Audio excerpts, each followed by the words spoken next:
Kenisha Ravi Mohan அவங்களோட statement என்ன மாதிரி சார் இருக்கு? இல்லை, அவர் என்ன சொல்கிறாரு, ரவிமோகன் ஒரு அறிக்கை விட்டுருக்காரு. அதாவது எல்லா பெண்களுமே நல்ல பெண்கள் அல்ல, பெண்கள்லேயும் மோசமானவங்க இருக்கிறாங்க, ஆனால் வெளிப்படையாக பேச முடியாது. இப்போ நான் ஒரு புதிய பாதையில் பயணிச்சிக்கிட்டு இருக்கேன், என் பாதையில் குறுக்க வராதிங்க, என் சுதந்திரத்தில் நீங்கள் தலையிடாதீங்க. இப்போ ஆர்த்தி அவர்கள் 2 பேருக்குமே டைவர்ஸ் ஆனதுக்கப்புறம் இவங்க கல்யாணம் பண்ணிக்கிறதுக்கு வாய்ப்பு இருக்குது. கண்டிப்பாக. அதே மாதிரி இப்போ ஹன்சிகா மௌத்வானி அவங்களுக்கு டைவர்ஸ் நடந்திருக்கு. இதை நீங்கள் எப்படி பார்க்குறீங்க சார்? சினிமாவில் இதெல்லாம் சகஜம், ஒன்றும் எந்த ஒரு பிரச்சனையும் இல்லையா. 65 வயசில் சிங்கப்பூர்லேருந்து ஒரு பொண்ணை கூப்பிட்டு இருந்தார் ஜெமினேசன். இவள் ஒழுங்காக குழந்தை பெற்றுட்டான்னா நம்முடைய மனைவிங்கிறது அக்ரிடிஷன் கிடச்சிடும். அப்போ ஒரு தாய் ஆயிடுவா, அவள் நடிக்கிறதுக்கு ஆர்வம் இல்லாமல் இருப்பாள். அந்த சோகல் கந்தூரி என்ன சொல்லியிருக்காரு, நீங்கள் நடிக்கக்கூடாதுன்னு இருக்குது, குழந்தை பெற்றுக்கணுங்கிறாரு. இந்த 2 கண்டிஷனுக்கும் ஹன்சிகா மௌத்வானி ஒத்துக்குவார். ஹன்சிகா கல்யாணத்துக்கு முன்னாடியே ஹன்சிகாவுடைய தம்பி கல்யாணம் ரொம்ப சூப்பராக நடந்துச்சு. அங்கே ஹன்சிகாவுடைய நாத்தனார், அதாவது தம்பியுடைய பொண்டாட்டி, என்ன அவன் கொடுமைப்படுத்துகிறான், ஹன்சிகா கொடுமைப்படுத்துகிறா, ஹன்சிகாவோட தாயார் கொடுமைப்படுத்துகிறா, என்னால் சுதந்திரமாக இருக்க முடியலன்னு சொல்லி டார்ச்சர் போட்டு அவன் அடி எண்ணி அடிச்சிருக்கான். ரத்த கலரியோட போலீஸ் ஸ்டேஷனில் போய் கம்ப்ளைண்ட் பண்ணி கேஸ் ஆகிடுச்சு.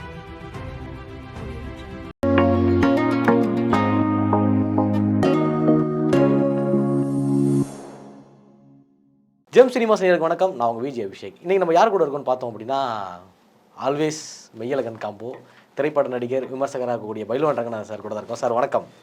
என்னை வாழ வைத்துக் கொண்டிருக்கிற யூடியூப் சேனல் நேயர்களுக்கு நன்றியும் வணக்கம். ஓகே சார், அடுத்ததாக பார்த்தோம் அப்படின்னா, நம்ம ஏற்கனவே நான் சொன்னது தான், சினிமாக்காரனுக்கு பொண்ணே கொடுக்க மாட்டாங்க சார். என்ன காரணம்னா, சினிமாக்காரங்க மட்டும் பொண்டாட்டியை விட்டு இந்த த்ரிஷாவோட தெரிகிறார் விஜய்.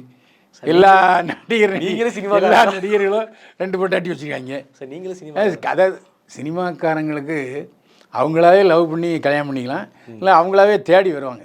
இப்போது எப்படி விஜய் சங்கீதா தேடி வந்ததோ அது மாதிரி சொல்லுங்கள் சார். அதனால் நிச்சயமாக சினிமாக்காரங்களுக்கு பெண் கொடுக்க மாட்டாங்கிறது இல்லை, அது நேரத்தை பொறுத்தது. அதனால் தானாக தேடி வரும். Don't worry. எனக்கு தான் சொன்னீங்க. ஆமாம். ஓகே சார், இம்மல் கொஞ்சம் நிம்மதியாக இருப்பேன் சார்.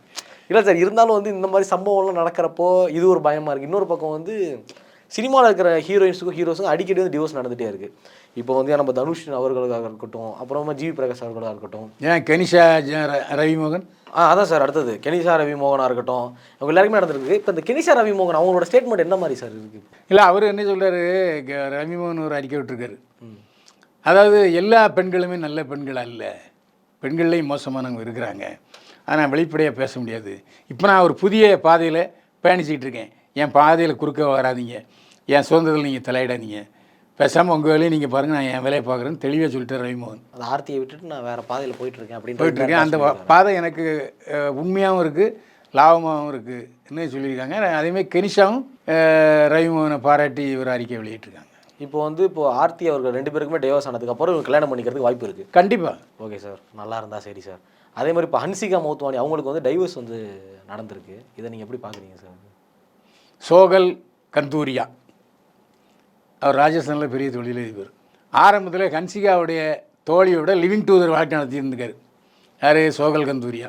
அந்த சமயத்தில் இந்த விஷயம் ஹன்சிகாவுக்கு தெரிய வந்திருக்கு. சோகல் கந்தூரியா அதை நம்ம சிச்சி இந்த பழம் பிடிக்குன்னு சொல்லிவிட்டு ஹன்சிகா மௌத்வானி பிடிச்சிக்கிட்டாரு.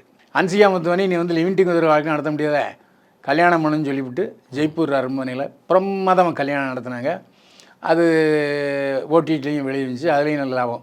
எப்போவுமே இந்த நடிகைகள் உடனே குழந்தை பெற்றுக்க மாட்டாங்க. எல்லா நடிகைகளுக்கும் உள்ள ஒரு வீக்னஸ். எனக்கு மார்க்கெட் ரெடியாக இருக்குது, ஸ்டெடியாக இருக்குது, நான் எதுக்கு அப்படின்னு சொல்லுவாங்க.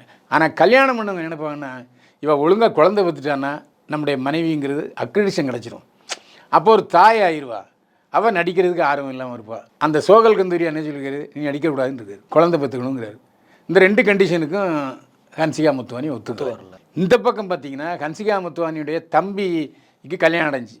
இந்த கல்யாணத்துக்கு முன்னாடியே கல்யாணத்துக்கு முன்னாடியே ஹன்சிகாவுடைய தம்பி கல்யாணம் ரொம்ப சூப்பராக நடந்துச்சு. அங்கே ஹன்சிகாவுடைய நாத்தனார், அதாவது தம்பியுடைய பொண்டாட்டி, என்ன அவன் கொடுமைப்படுத்துகிறான், ஹன்சிகா கொடுமைப்படுத்துகிறா, ஹன்சிகாவோட தாயார் கொடுமைப்படுத்துகிறா, என்னால் சுதந்திரமாக இருக்க முடியலன்னு சொல்லி டார்ச்சர் போட்டு அவன் அடி எண்ணி அடிச்சிருக்கான்.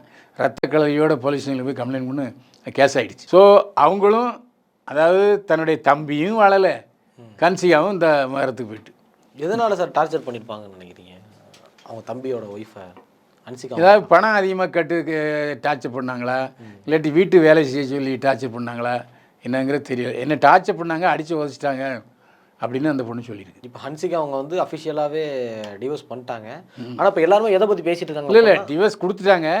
2 பேரும் அதிகமாக மியூச்சுவல் அண்டர்ஸ்டாண்டிங் வந்துட்டாங்க, கொடுத்துருவாங்க. ஆனால் அவன் நாத்தனாரும் தம்பியும் டிவோர்ஸ் இன்னும் வாங்கலை. ஹன்சிகாவுக்கும் அவரோட ஹஸ்பண்டுக்கும் வந்து டிவோர்ஸ் ஆயிடுச்சு. இப்போது அந்த டைமில் வந்து பார்த்தோம் அப்படின்னா இப்போ எல்லாருமே எதை பற்றி பேசிகிட்டு இருக்காங்கன்னா, தன்னோட தோழியோட லவ்வரை வந்து கல்யாணம் ஆக போகிறவரை வந்து ஹன்சிகா அந்த மாதிரி பண்ணிட்டாங்க அப்படின்னு ஒரு டாபிக் சொல்கிறாங்க. இன்னொன்று ஒரு மியூச்சுவலாக தான் 2 பேருமே ஒத்து வந்தாங்க அப்படின்னு சொல்கிறாங்க. நீங்கள் என்ன சார் நினைக்கிறீங்க இதை பற்றி? நான் ஒரு ரகசியமான உண்மை சொல்லட்டுமா? சொல்லுங்கள் சார். மிகப்பெரிய வில்லன் நடிகர் எம்ஜிஆர் சிவாஜி கணேசனோட நடித்தவர், பெரிய பேர் அவர், நாடகத்துலேயும் பெரிய பேர் அவருக்கு. அவருடைய மகள் இப்போ ஒருத்தி மிகச்சிறந்த நடிகையாக இருக்காங்க. அந்த நடிகரும் இன்னொருத்தர் விருதுநகரை சேர்ந்தவர், அவர் வந்து ஏவிஎம்மால் வளர்க்கப்பட்டவர்.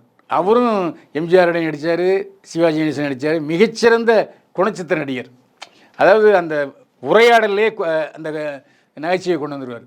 பாலையா மாதிரி அவரும் ஒரு நடிகர். இந்த 2 நடிகரும் ஒரே நடிகையை கல்யாணம் பண்ணியிருந்தாங்க. இதுக்கு என்ன சொல்கிறீங்க? ஒரே நேரத்துலையா சார்? ஒரே நேரத்தில் இந்த நடிகையை வச்சுருந்தாங்க, லிவிங் டுகெதர் வாழ்க்கை பண்ணாங்க.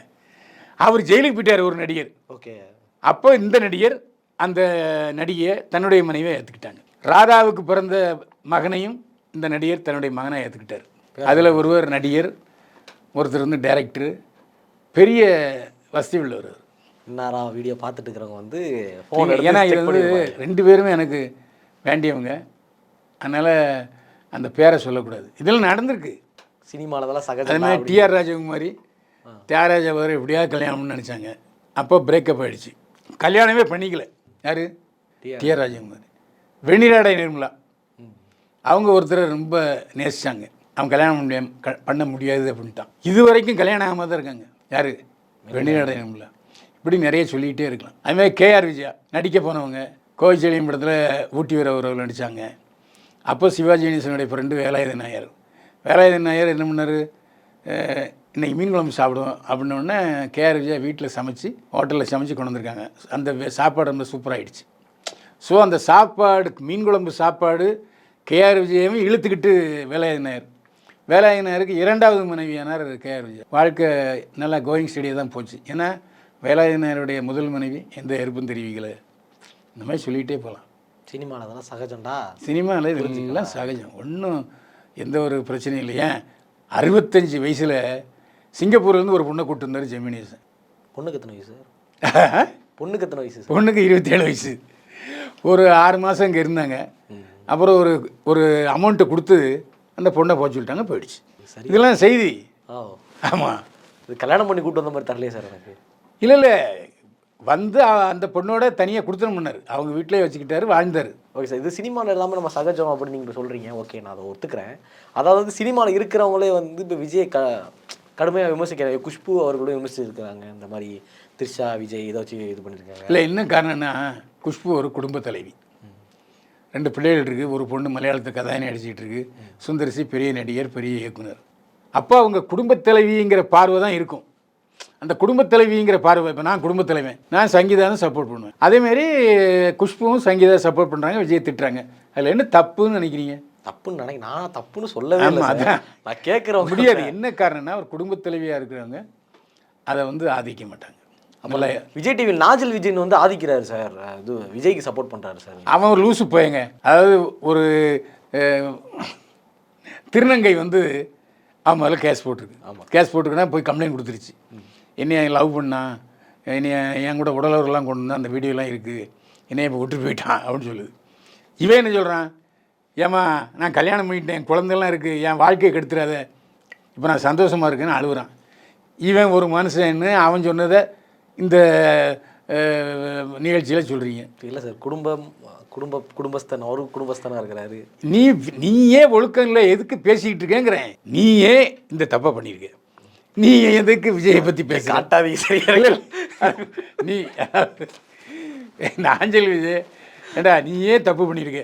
எனக்கு நல்லா தெரிஞ்ச பையன் தான். நான்லாம் அவரோட விஜய் டிவியில் ப்ரோக்ராம் பண்ணியிருக்கேன். விளையாட்டாக ஏதோ திருநங்கையோட டேஸ்ட் பார்த்துட்டான், அவ்வளோதான். அதில் ஒன்றும் அவனே மறுக்கலை. ஆனால் இப்போ குழந்தை ஆகிடுச்சு, பொண்டாட்டியோடு இருக்கேன் என் குடும்பத்தை கெடுத்துறாத அப்படின்னு சொல்கிறான். அவள் ஒவ்வொன்று கத்துறா ஏற்றுனுங்க. அந்த மாதிரி சூழ்நிலையில் பொத்திக்கிட்டு இருக்கணும் நாஞ்சில் விஜய். எதுக்கு? Correct sir. இல்லை சிரிக்க வேண்டிய விஷயம் இல்லை. இல்லை பார்த்தாரு நீங்கள் எப்படி நாஞ்சில் விஜய் இப்போ லைனில் வருவான் என்னென்ன போட்டு இப்படி தாளிச்சிட்டு எதுக்குடா அவனுக்கு அவர் கேட்டார் எதுக்கு விஜயை பற்றி நீ பேசுகிற சொல்லு. அதான். ஓகே சார், எல்லா கேள்விக்கும் ரொம்ப சூப்பராக பதில் சொன்னீங்க. நீங்கள் நான் பயங்கரமாக நோட் பண்ணியிருக்கீங்க. இதே மாதிரி நிறைய விஷயம் நோட் பண்ணி கொண்டு வந்துக்கிட்டே இருங்க. நம்ம நிறைய எபிசோட் போட்டே இருப்போம். மீண்டும் சந்திப்போம். வாழ்க வளமுடன். ஓகே, மறுபடியும் இன்னொரு நாள் இன்னொரு கெஸ்ட்டோட நான் வந்து உங்களை சந்திக்கிறேன். Signing off BJP.